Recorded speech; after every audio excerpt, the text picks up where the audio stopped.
Welcome to Talmudic Treasures. Today we're learning Yevamos, page 2. The word Yevamos, which is plural for Yibum, is a ceremony which takes place in the following scenario.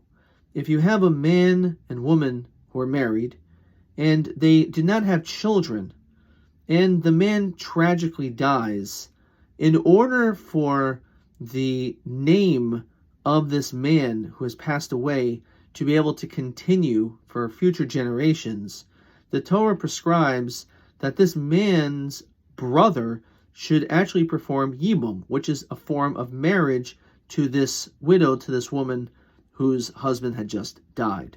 Now, as we're going to see throughout this lengthy Masachet, this long tractate, nowadays Yibum is not performed.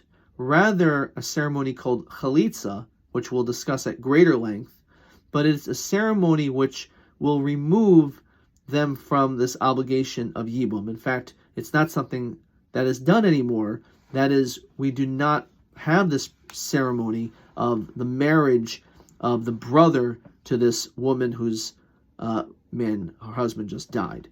We always perform Chalitza. Now, this is extremely complex, and it gets to certain circumstances where Yibum is not necessary or cannot be done. And we can understand it in the event that the person who died, his brother is somehow, in some way, related to this other woman by blood.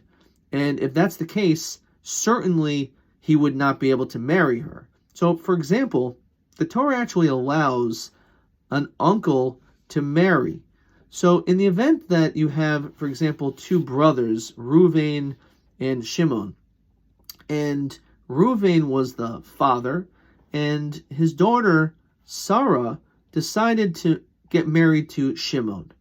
Now, if Shimon dies, again, certainly there is no Chalitza, there's no Yibum, because Reuven obviously cannot marry Sarah. But interestingly enough, in those days when men would be able to marry two wives, not only would Yibum not be done for Sarah, but also if Shimon, who had died, also had another wife, Reuven would not do Yibum or Chalitza for her either. Again, these are extremely complex cases, and that is just a glimpse of the beginning of this very exciting but challenging tractate.